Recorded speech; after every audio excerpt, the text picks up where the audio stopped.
Jai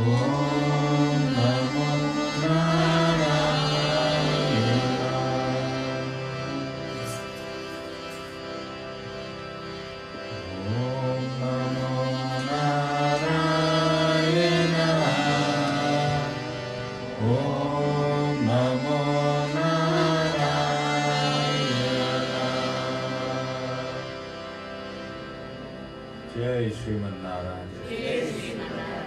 Jai Sriman Narayan.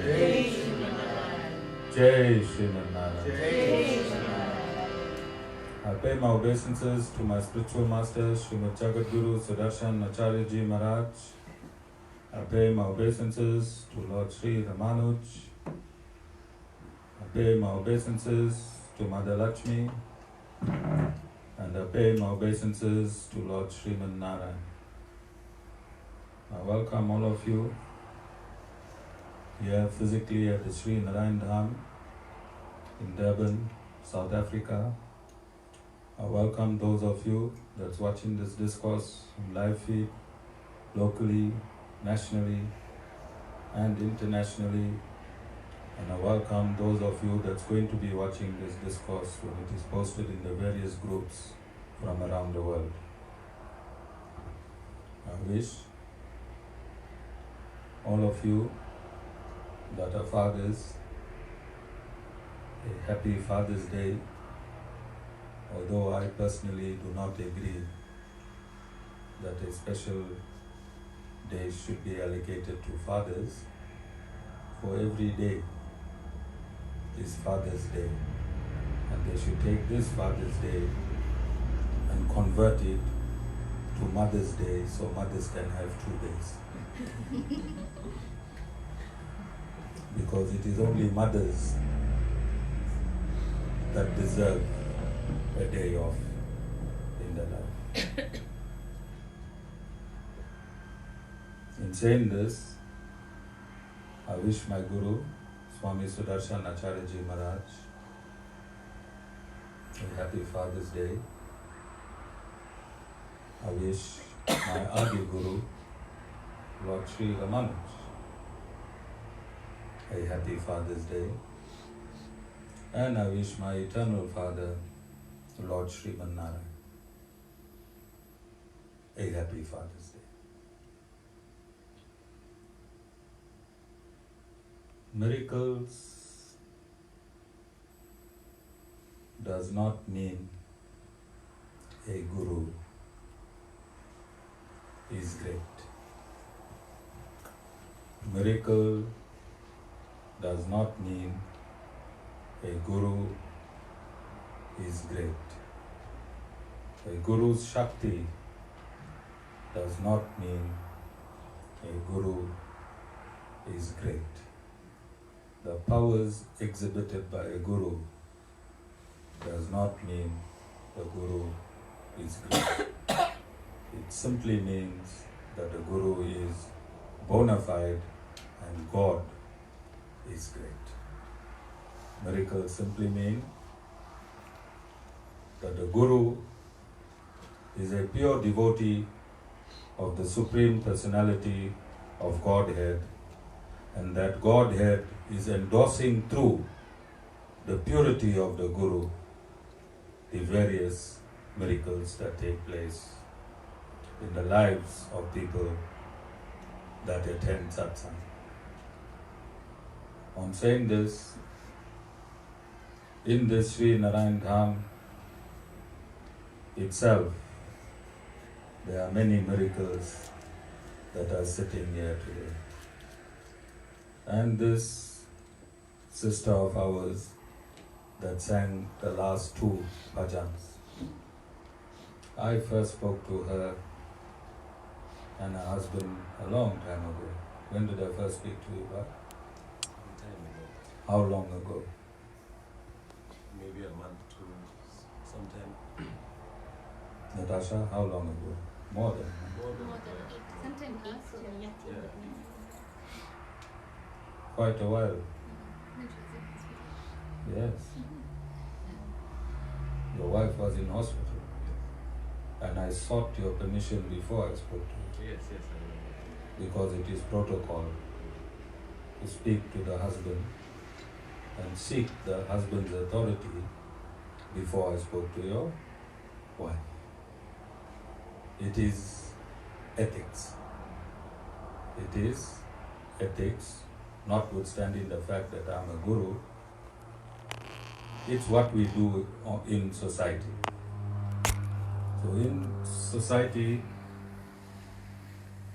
one has to carry oneself within the laws and the prescripts of society. Okay? And I was quite happy to meet your wife last week, I think, when she came down here. And I am absolutely pleased, especially on this Father's Day, that she could render 2 bhajans. This is a miracle. Would you believe that you and your wife are seated here today? And when I met you all were in a very stressed condition, especially your wife. But I managed to have a reasonable conversation with her, notwithstanding the position that she was. And this is all due to the grace of the Lord.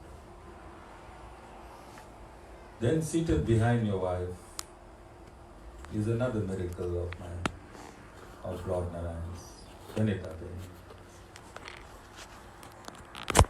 Those of you that remember 3 years ago in Ram Navami, Vedavyas decided to become 16 years old. So she went for plastic surgery. She had an op, and because she loved God more than a pen, she decided to attend satsang. And she came and sat in satsang in agonizing pain. And I couldn't stand to see her wincing in pain, seated in the front, uncomfortably. And being it Ram Navami, I asked Lord Ram, how can I remove this pain from this devotee who just came out of hospital and came so far to sit in your satsang?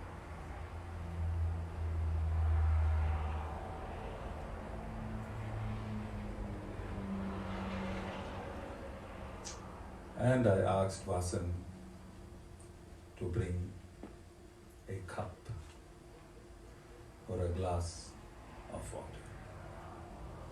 And those of you that know Vasan, he brought the entire den. He brought 2 cups. This miracle that I'm discussing is on video. If anyone wants to go, 3 years ago, Ram Navami. What's the name of Resmond Primary School? It's a day that Nilendri attended the first satsang. First or second? First satsang. Tivashni's mother attended the first satsang. And the video will show that immediately after consuming the water, Vedavyas' whole composure changed from agony to normality. She was cut on her stomach. The next day, and she sang today, if you rewind, you will see she sings from her stomach and not her throat, like most of us. The next day, she sang the entire Ram invocation, which was for more than 5-8 minutes, from her stomach, which had just come from a op. This does not endorse that the Guru is great. This endorses that the Guru is a pure devotee of the Supreme Personality of Godhead, and Lord Sri Narayan himself, in the form of Lord Ram, is great. And then they're sitting in a row.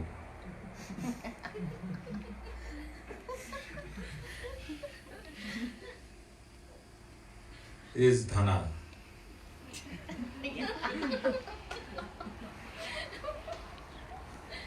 He came to the satsang 2 years ago, walking with 2 walking sticks. If we verify the date, all our satsangs are live, you will find Dhana on his first satsang, 2 walking sticks, like a Springtonian gangster, bouncing into our satsang with his London fog jacket and Jack Purcell shoes, sand shoes. The following week, he had 1 walking stick. And on the 3rd week, he had no walking sticks. 3 or 4 weeks before that, he had a hip op. And the professor told him that he won't be able to sit straight or bend accurately.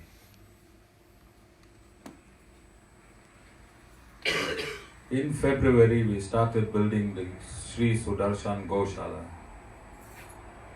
And at his age,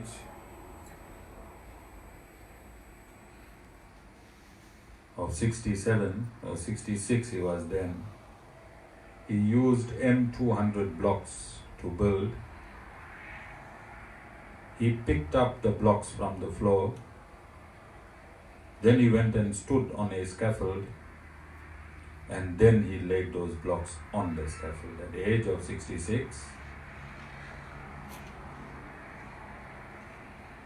Totally contradicting medical science.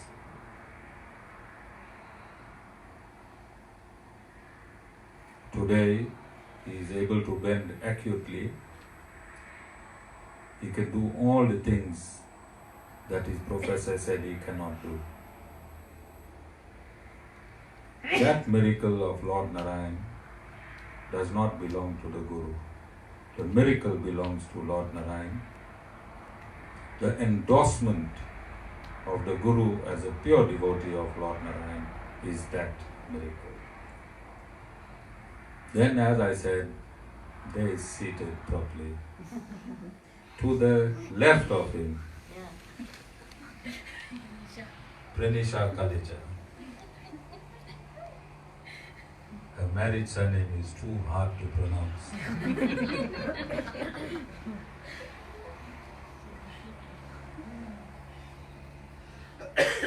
Every now and again she tries to see who's greater, she or Lord Narayan. So the prescription that has been given by the ashram, she tries and says, no, okay, I'll do my own things.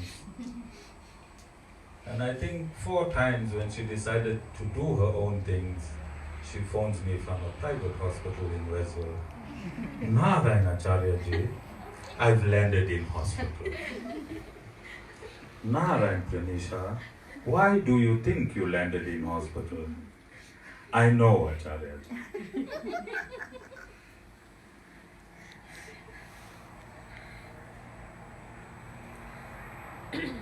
Her remaining healthy, she's been asked to do parikrama 3 times every morning around the Goshala. And as long as she does 3 parikramas, she is absolutely healthy and fit, and as soon as she stops her parikrama, she lands in Westville Hospital. First phone call is to the Guru. Alright? I don't think she is going to try Lord Narayan and the Guru anymore. It's Lord Narayan's miracle. This Sri Narayan Dham is an institution of Lord Sri Narayan. Whoever comes to this ashram with pure devotion,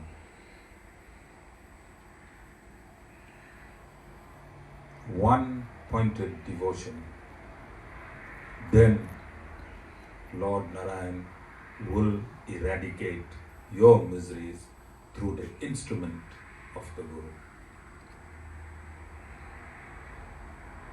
Lord Narayan will eradicate your misery through the instrument of the Guru. So we want to set this understanding and put it in its perspective, because it has been known around the world in all religions, when a particular personality start effecting miracles, then these miracles are accredited to this personality and God is forgotten. So I want to make this very, very clear that it is God that performs the miracles, and I'll prove to you in the forthcoming years of my expounding the Bhagavad Gita that it is only God that acts. It is only God that acts through the vehicle of the Guru. All miracles belong to God.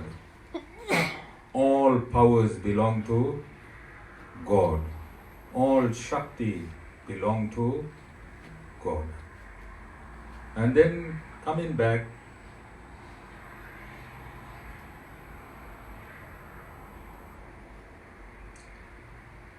to me getting permission from the husband before I could speak to the wife, I said law, order, ethics is used in society of a respectable person.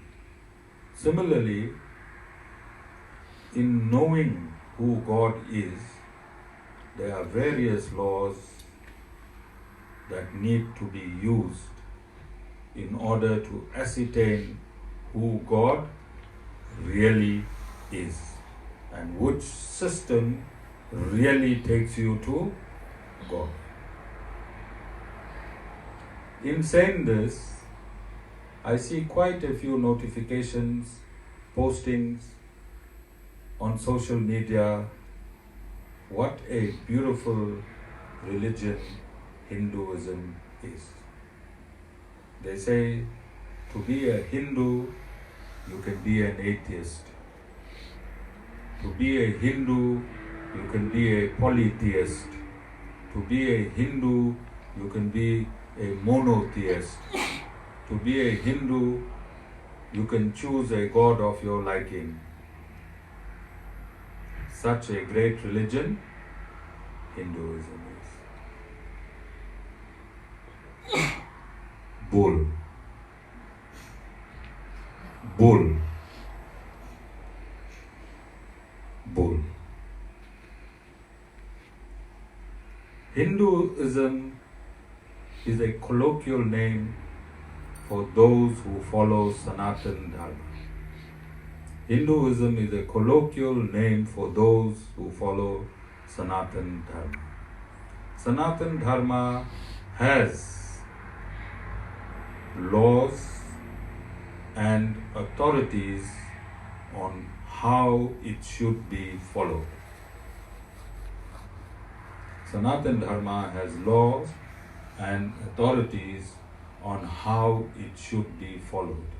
If in society, if in your family, if at your workplace, within your city, within your province, within your country, and within the country that you live in, if all these entities are intertwined with laws, rules, regulations, and orders, then don't you think the universe within which all of these entities are contained in should also be followed with laws, rules, and orders? Is it a logical deduction? Can you say this month I won't pay my light account, but my lights must stay on? You are bound by the municipality to pay your light account. If you don't pay your light account, then you will have to get solar lighting. If you don't pay your light account and don't get solar lighting, then you'll be in darkness. So the light account or the solar lighting in Sanatan Dharma is the Vedas. Is the Vedas. If you don't understand the Vedas, then you'll be in darkness. And 99.9% of those that are born in Sanatan Dharma are in darkness because they didn't pay the light account by opening the Bhagavad Gita. And as soon as you open the Bhagavad Gita, the light will dawn. But unfortunately, there are many prepaid systems that's operating now. There are many prepaid systems that's operating. Similarly, over the years, there are many gurus who's given you information from the Bhagavad Gita. From the 700 verses, they've given you 10 verses that is true, and 690 verses they made and tuned to suit their particular philosophy. So these gurus are like the prepaid systems. Alright? In a prepaid there is no continuity, because as soon as you stop reading, the light goes off.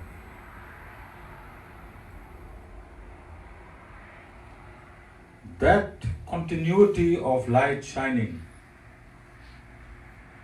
one has to go through the system called the Vedanta system. And the Vedanta system is the only bona fide system spoken, breathed, and enacted by the Supreme Personality of Godhead. I also want to use another example. Are there any criminals in this satsang? No criminals. Dana, you ever commit a crime in your life? Okay, Dana committed a crime.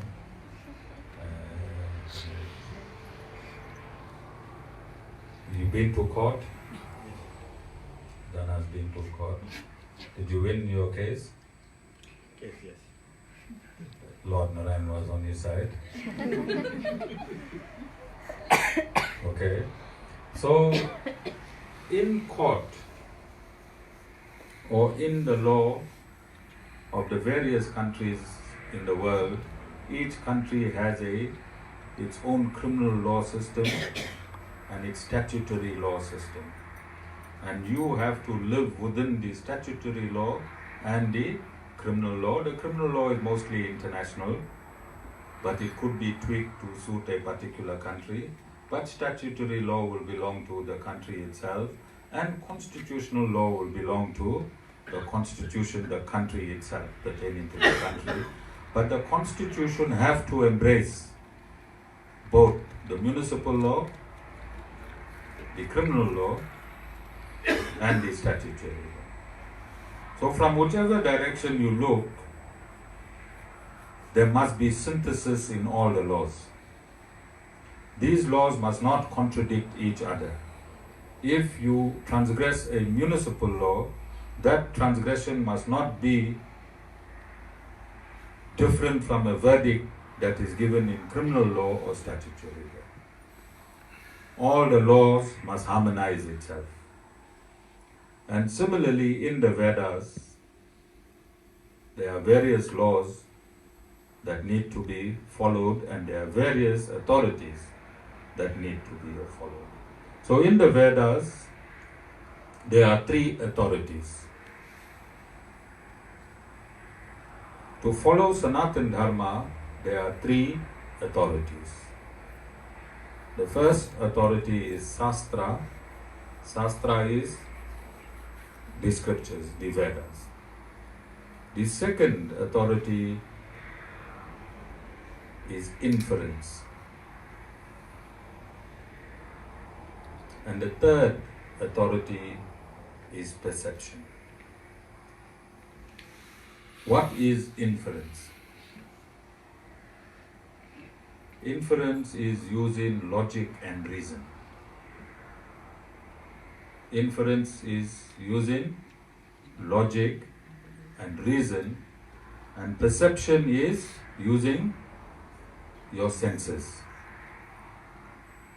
Using your senses. So if you go back and you look at the videos of Venita Beni and Dhana, then you will use your eyes, which is one of your senses, to validate the potency of Lord Sri Narayan and his validation that Acharya Shyam Ramanuj is his pure devotee. This you will see through your eyes, because the video is going to show you this happened in real time.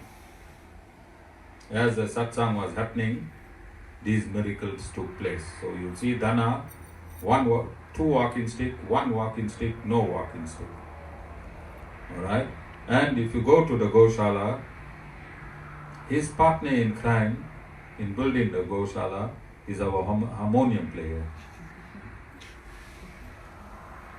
So if you ask him,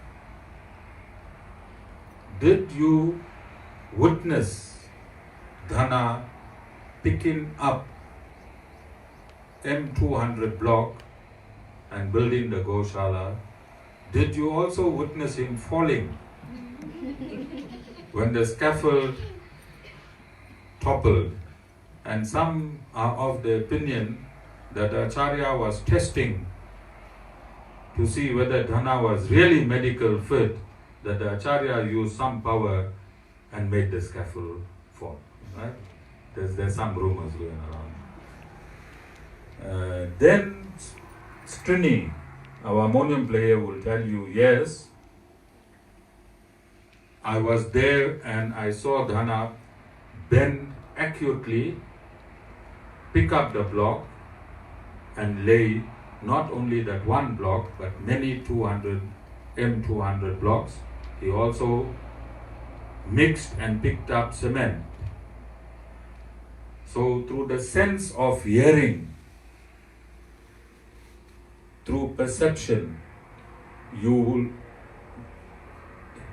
perception through hearing will validate that Lord Sri Narayan, in an absolute miracle, fixed 166-year-old Dhana, 66-year-old Dhana. Alright? So these are the authorities we use. We use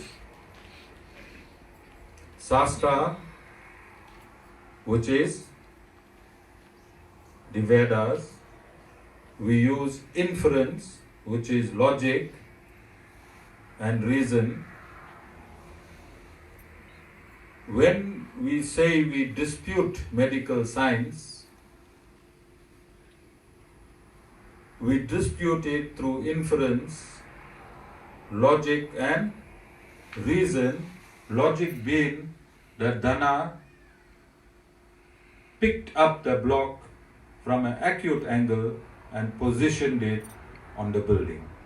So we're using logic and reason with perception because he was seen to do that. Do you understand? So when you want to understand Sanatan Dharma itself,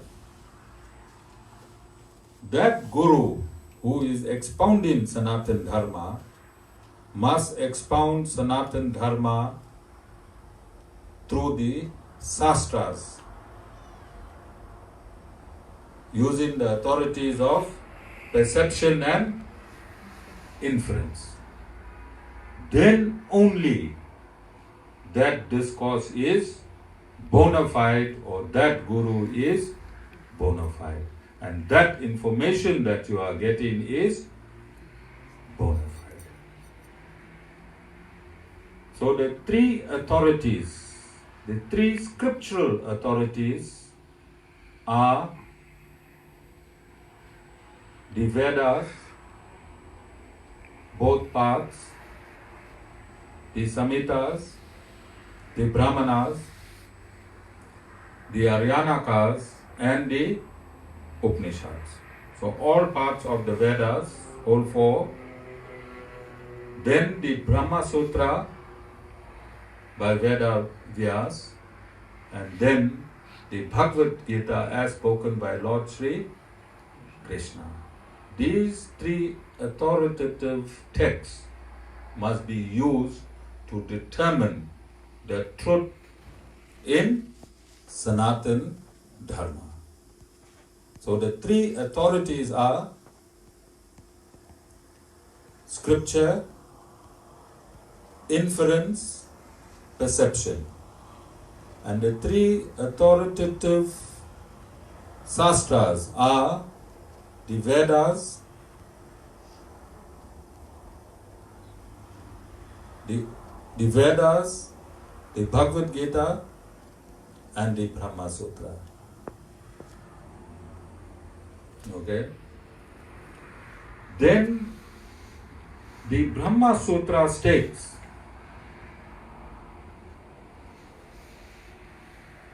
that any scripture that's in contradiction to any aspect of the Vedas must be discarded. Must be discarded.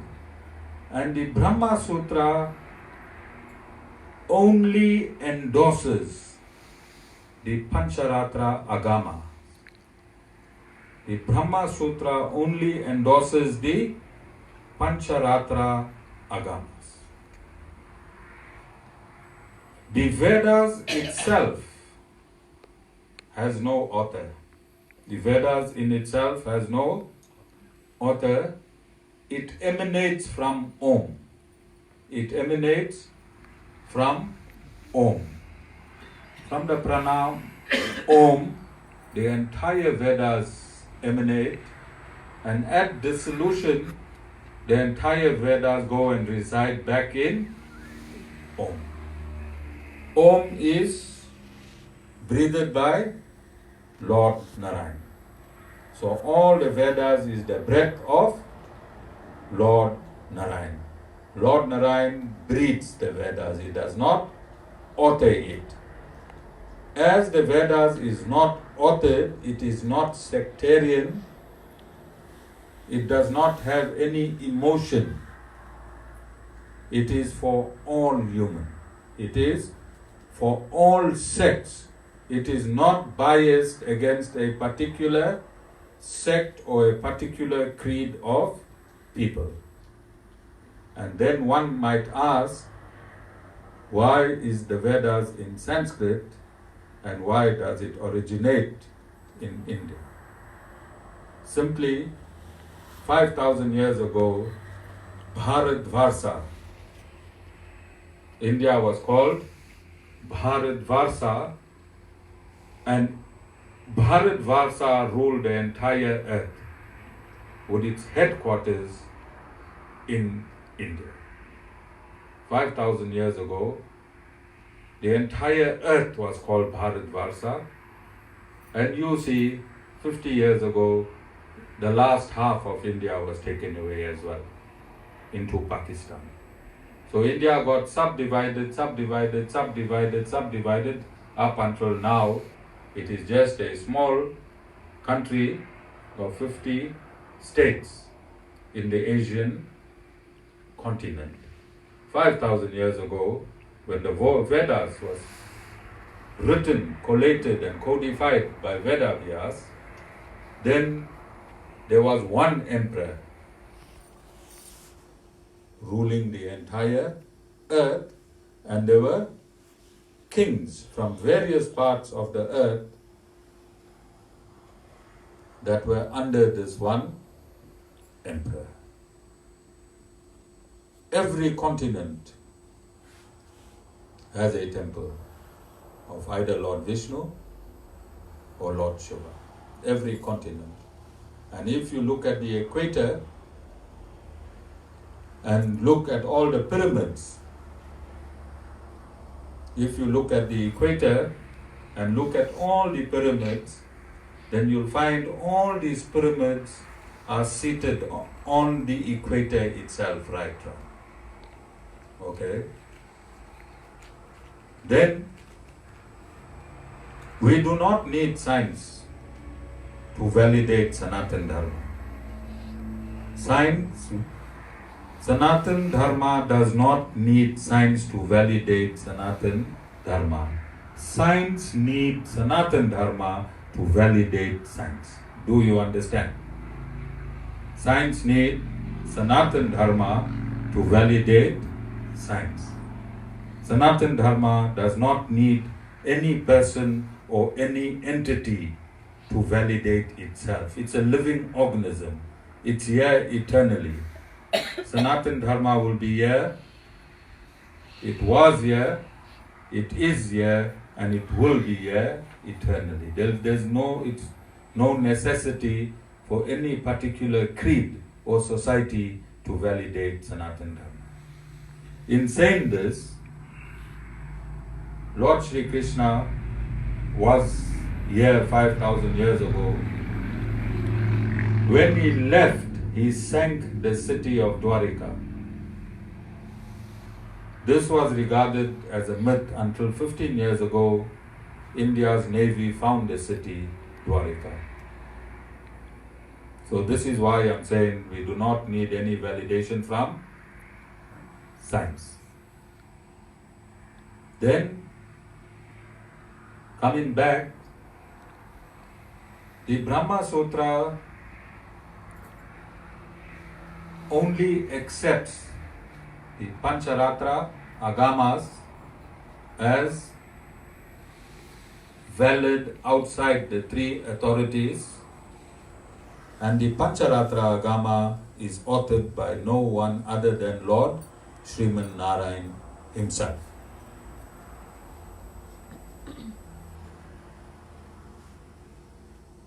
Last year, in September, to validate my status, I went to Hyderabad to a globally recognized guru in the Sri Ramanuj Sampradaya, and I asked him to validate my status because there were some in South Africa that were questioning. There were some in South Africa that were questioning who I am. So I went to a globally recognized guru. I did not go to one hut in the Himalayas. I went to a globally recognized guru. He put me on his international platform on Sri Krishna Janma Astami, and he asked me to say a few words, both endorsing me as a bona fide guru in the Sri Ramanuj Sampradaya. Okay? Then On the 6th and 7th of January last year, we took our spiritual name as Sri Narayan Dham. 6th and 7th, 2018, we took our spiritual name as Sri Narayan Dham. Subsequent to that, 6 weeks later, we got this property, Sri Narayan Dham, this property where I am seated today. On the 5th of May this year, this Sri Narayan Dham was officially opened by a Pancharatra Agama Pandit from the Sri Ramanuj Sampradaya, who is a disciple of the global guru who endorsed my spiritual status. And this same Pancharatra Agama Pandit also did Murti Stapna at the Sri Siddhartha Ashram in India when the Sri Siddhartha Ashram was opened officially. Guruji, Lord Sri Ramanuj, Sri Narayan and Mother Lakshmi that you see on my left hand side on the shrine were seated as per Vedic injunctions in accordance with the Pancharatra Agama system and instructions. Subsequent to that, I started with the Sri Ramanuj Sampradaya, Sri Ramanuja's Bhagavad Gita Bhasya. And I'm saying this to show that a guru just cannot jump and do his own things. A guru cannot jump and do his own things. So firstly, I validated myself from the Sri Ramanuj Sampradaya with one of the highest authorities. And I did this in public so the world can see. Secondly, I opened the Sri Narayan Dham as per Vedic injunctions. This Sri Narayan Dham is the first Sri Ramanuja ashram on the African continent, opened as per Vedic injunctions. Then I took my seat on this Vyasasana and now I am expounding Vishishtadvaita as per the protocol of the Sri Ramanuj Sampradaya. All of you understand. If a guru does not follow these protocols, then neither him nor his message is validated. Neither him nor his message is validated. Because God is absolute. Isn't God absolute? What's your name? Umishka. And you, bhai? Lawrence. Isn't God absolute? Every morning you get up, which side the sun rises? Same side. No matter how drunk we get up in the morning, Guru also used to drink. But the sun always rose on the east. Okay? Because God is absolute. No matter how much it rains, the sea can never get flooded. Because God is absolute. you understand? If God is so absolute in His creation, don't you think He'll be absolute in the system that He creates for man to understand Him? So God will also be absolute in the system He creates for man to understand Him. You seen any shortcuts taken by God? Every species is a meal for the next species. There is no wastage in nature. If God is so specific that in His creation nothing is wasted, then why will He waste your time by allowing you to follow systems that does not lead to Him? Don't you think God is very conservative? And in His conservative nature, He created a system called the Vedanta system in which you can reach Him. And the Vedanta in Sanskrit means end of knowledge.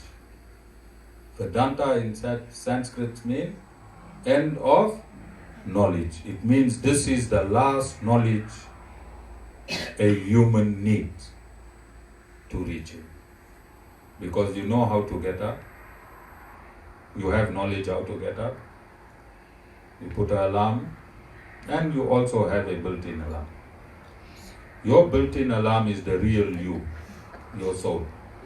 Because the soul never sleeps. Who sleeps? The body. So when you say, I must get up at 4 o'clock this morning, who you told that to? The soul. So at 4, who shakes you awake? The soul. But because you think you, the body, what you think? I'm so great. I said I'll get up at 4. I got up at 4. I'm greater than Lord Narayan. Okay? So it is the soul within you that got you up at 4. And I am interested in teaching that soul the end of knowledge. You know everything else. You know how to cheat. You know how to drink. You know how to smoke. You know how to fight. You know how to rob. You know how to steal. You know how to betray. All these things you know. Yeah. So Guru don't want to teach you that. Because you know it. Guru wants to teach you what you don't know, which is the last part of knowledge.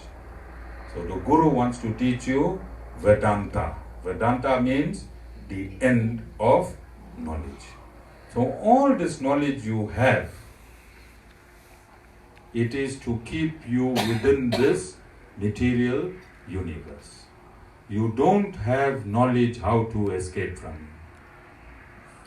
You don't have knowledge how to escape from your miseries. That knowledge you don't have. You think you have. By robbing someone, do you escape from your miseries, Trini? No. By working very, very hard, do you escape from your misery? By catching the lotto, couple millions, do you escape from your misery? By marrying a beautiful wife, do you escape from your misery? Most of you get more miserable. Now you have to contain the beauty of your wife together with the normal misery you was born with. So can you escape misery in this material world? No. With all the knowledge that you have, can you escape misery in this material world? So Guru gives you the end of knowledge. The end of knowledge. It means that when you know Vedanta, there is nothing more to know. When you know Vedanta, there is nothing more to know. And that completes the human body. That completes the species. Alright? There are 8.4 million species, 8.4 million species of life that exist in this universe. It starts from the aquatics, it goes to plants and trees, insects, reptiles, beasts, birds, and humans. Human itself is 400,000 species. 400,000 species is human itself. So Peter is busy thinking in a back day. He knows Chinese, slanted eyes. He knows Japanese. He knows Africa, with all the different darkness in Africa, Nigerians. He knows Europe. He knows India. But he can't work out 400,000 species. Alright? And Peter has worked out most of the things in this world, believe me. Alright? Now he's also coming to the end of knowledge. Peter is also coming to the end of knowledge. So Peter, the 400,000 species of the human is not biological, it is mental. There are 400,000 mental dimensions in which the human mind vibrate. Okay? So we want you to vibrate at the highest level. If you vibrate on the lower levels, although you in a human body, you're living like an animal. So we want to teach you through Vedanta how to use the human body and live like a human being.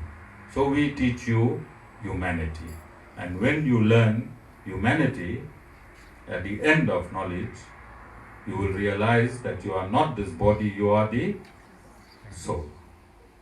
And once you realize you are the soul, then there is no reason to inhabit bodies ever again. And that is called the end of knowledge.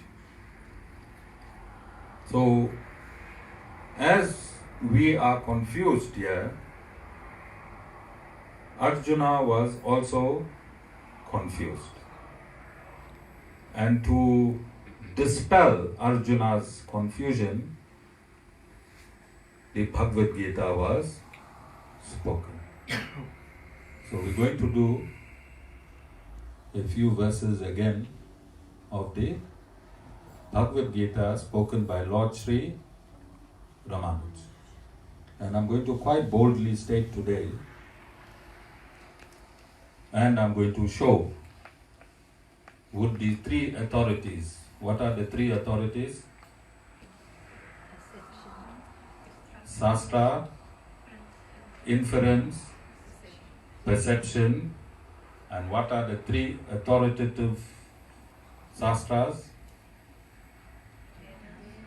The Vedas, the Brahma Sutras, and the Bhagavad Gita itself. In these forthcoming years, my topic is the Bhagavad Gita is the essence of Sanatan Dharma. So I'm going to show, using these three authorities and the three authoritative works, that the only Bhagavad Gita that is absolute Vedanta is the one commentated by Lord Sri Ramanuj. All other Bhagavad Gitas will fall away. All other commentaries of all or any other Bhagavad Gita will fall away. 1,000 years ago, Lord Sri Ramanuj already, 1,000 years ago, in this commentary of the Bhagavad Gita and in the commentary of the Brahma Sutra, he refuted and destroyed Advaita and Dvaita philosophies and all other philosophies. 5,000 years ago, Vedavyas, he destroyed and refuted all the other philosophies that were in existence 5,000 years ago. 1,000 years ago, Lord Sri Ramanuj refuted and destroyed philosophies that sprang up after Vedavyas. And in 2019, Acharya Shyam Ramanuj is going to destroy and refute all philosophies that came in from 1,000 years ago, from Lord Sri Ramanuj to date. And I'm saying this boldly. In the coming years, I will refute and destroy using 3 authorities and 3 authoritative works of the Vedas. In saying this, let us continue with where we left off. And let's see, Shalem, where did we leave? Which was our last verse? And I'm asking Krishna, Ramanuj Das.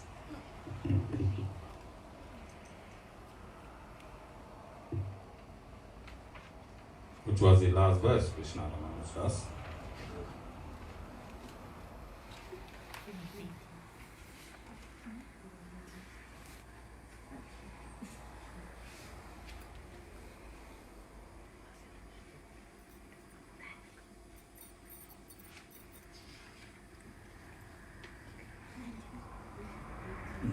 Nineteen was the last verse. Okay, and just a quick recap.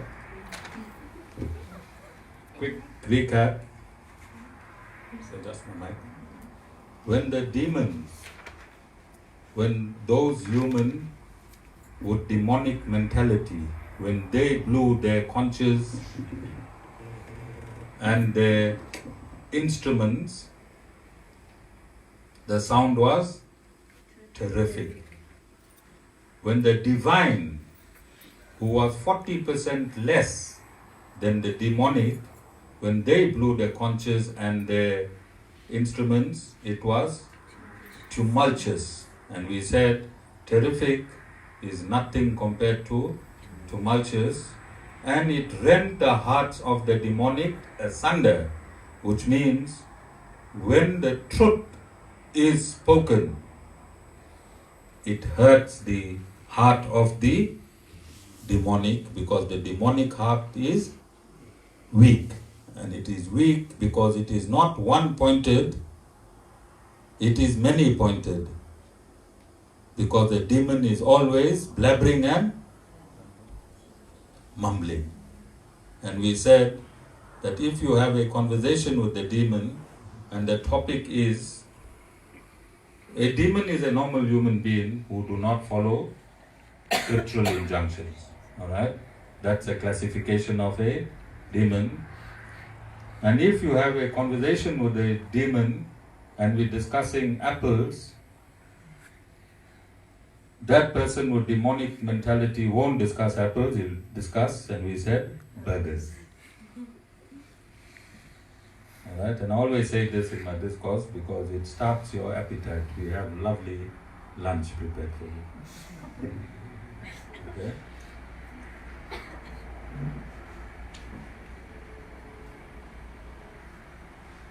So verse 20, then Arjuna, who had Hanuman as his banner crest, on beholding the sons of Dastarastra in array, took up his bow while missiles were beginning to fly. Verse 21, and he spoke, O Lord of earth, these words to Krishna. Arjuna said, draw up my chariot, O Krishna, between the 2 armies. Verse 22, so that I may have a good look at those who are standing eager to fight and know with whom I have to fight in this enterprise of war. Verse 23, I wish to see those gathered here ready to fight in this battle in order to please the evil-minded son of Dhartarashtra. Verse 24 and 25, thus addressed by Arjuna, Sri Krishna drew up the best of chariots between the two armies before the view of Bhima, Bhisma and Drona and all other kings of Dhartarashtra, and said, O Arjuna, behold these assembled Kauravas. Then, as Arjuna looked on, he saw standing there fathers, grandfathers, teachers, uncles, brothers, sons, grandsons, and comrades. Verse 27, fathers-in-law, dear friends in both armies. When Arjuna saw all these kinsmen in array, verse 28, he was filled with deep compassion and said these words in despair. O Arjuna, when I look on these, my kinsmen, present here for eager battle, verse 29, my limbs are weakened, my mouth gets parched, my body trembles, and my hairs stand erect. Verse 30, the bow Gandiva slips from my hand, and my skin is burning. I can stand no longer. My mind seems to reel. 31, I see, Krishna, inauspicious omens. I foresee no good in killing my kinsmen in fight. Okay? So we have the beginnings of the battle between righteousness and unrighteousness. The leader of unrighteousness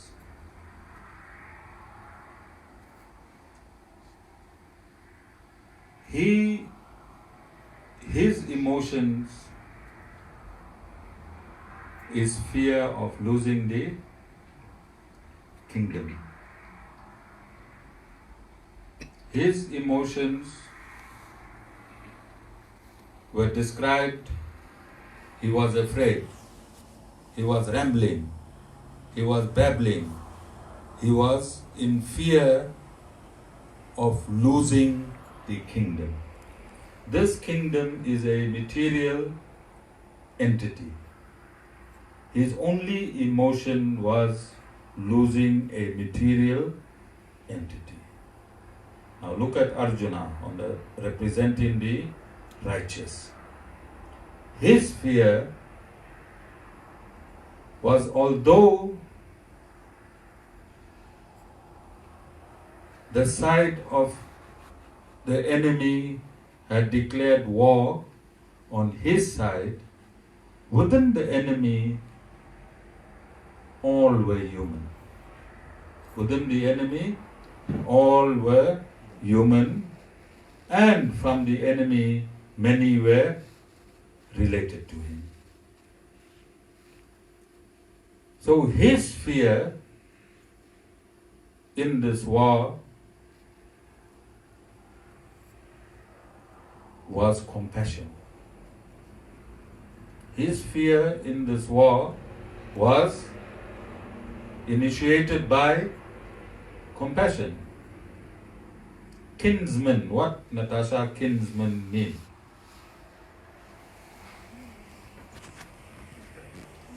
Family. See, if Krishna Das there coughs, you'll sit there, you won't think of giving him water. But your cousin coughed, you ran and gave her water. That's called kinsman, compassion for your family. Alright? That's called kinsman. So Arjuna on the battlefield, he had compassion for his family, although they were on the side of the enemy. Now look at the greatness. look at the greatness of righteousness. Look at the greatness of righteousness. Half the kingdom belonged to the Pandavas. Half belonged to Duryodhan and his family. Duryodhan, by waging war, is trying to usurp the half that rightfully belongs to the Pandavas. But because people will die in this war, Arjuna is prepared to stop fighting. He has pain in his heart, and his pain is compassion, which is loss of life to the same people that want to kill him. How great is that? Because the righteous is always great. The greatness of the righteous cannot be measured. It is immeasurable. And standing next to righteousness, who drives the righteous person? Lord Narayan. If you are righteous, you can ask Lord Narayan to park your chariot anywhere. If you are righteous, you can ask Lord Narayan to park your chariot anywhere, even if your enemies are 40% greater than you. Because whilst your enemies are blabbering and babbling, Lord Narayan is giving you strength and wisdom.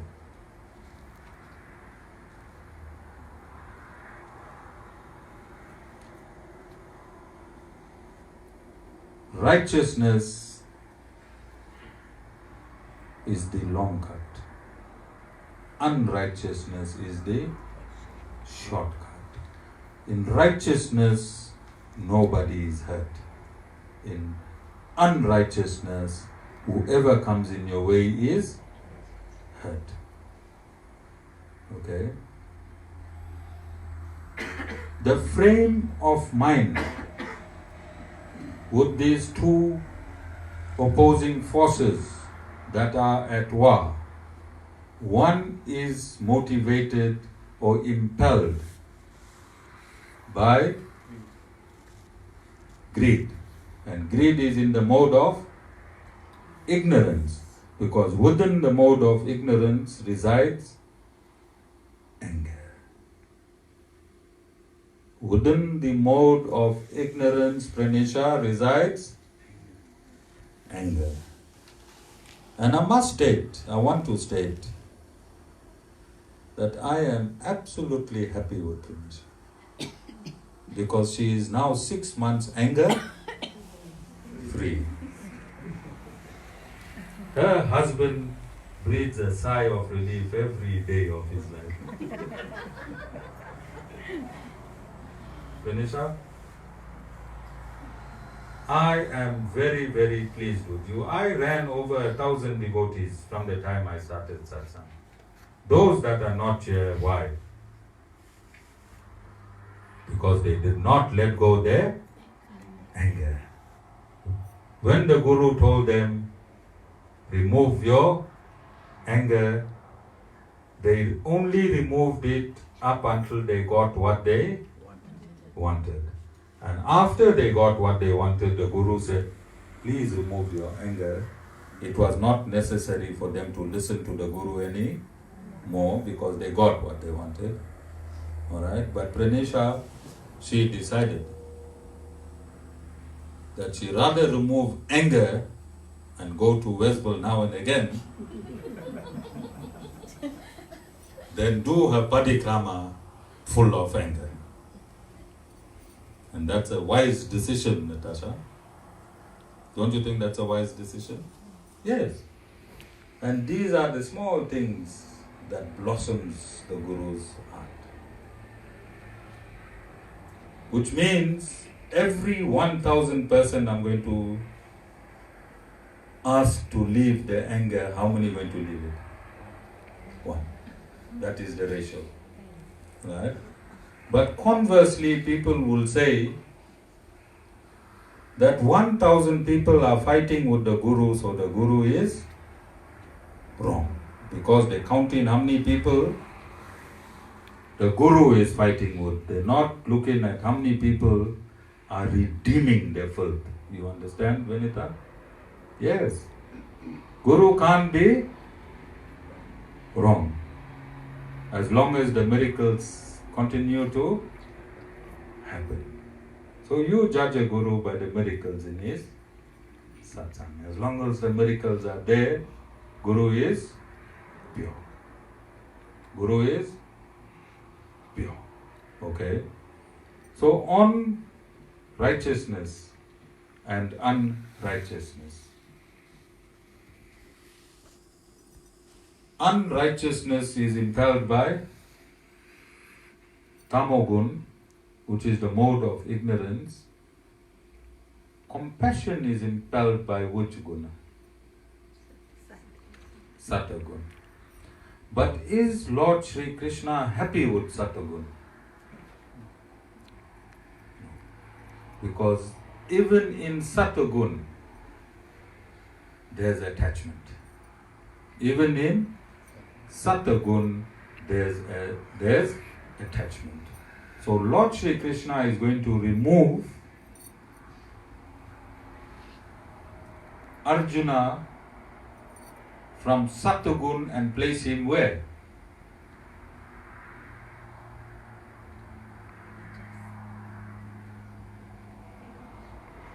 Sudha Sattva. And Sudha Sattva is a state of self-realization. Self-realization. So when you say, my heart is clean, I feed poor people, I feed animals, and I do the right things, yes. But you are not in a state of absolute purity. There is another level called Sudha Sattva, absolutely pure, where you are attached to nothing and no one but the Supreme Personality of Godhead, Lord Sri Narayan. All of you understand? So this Bhagavad Gita was spoken to Arjuna, so that the entire world of human may find a system of self-realization. Although he had compassion for his family,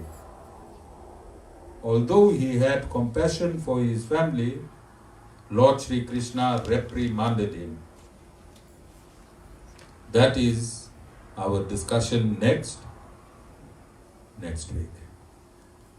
So to conclude, it will be the duty of the Sri Narayan Dham to refute and destroy any other philosophy other than that of Lord Sri Ramanuj.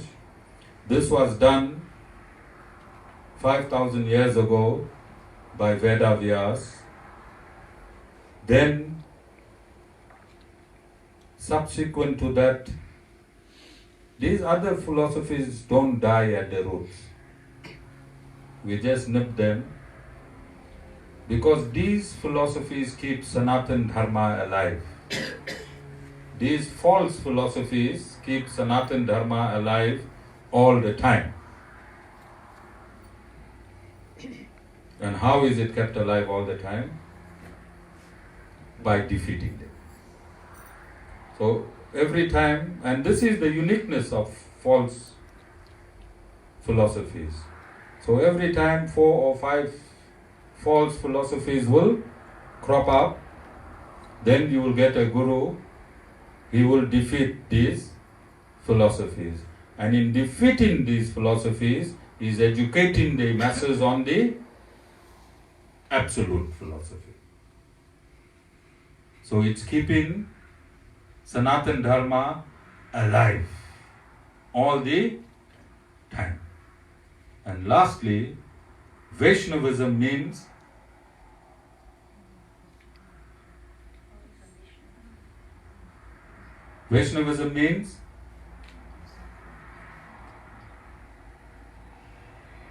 Lord Vishnu is the Supreme Lord, and Vaishnavites are those that will follow Vaishnavism.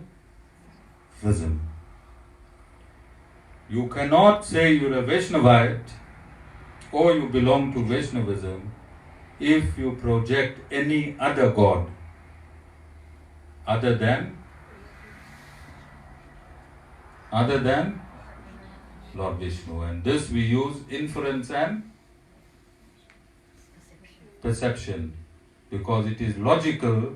If you say I'm a Vaishnavite, Vaishnavite means followers of Lord Vishnu, then reason will tell you you cannot be a Vaishnavite and project any other incarnation of God as God and still be a Vaishnavite. Devashni, you understand?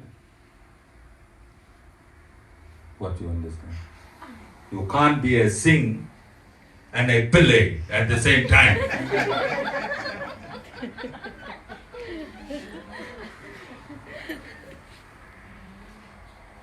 All saints have a past and all sinners have a future. Jai Shri Narayan.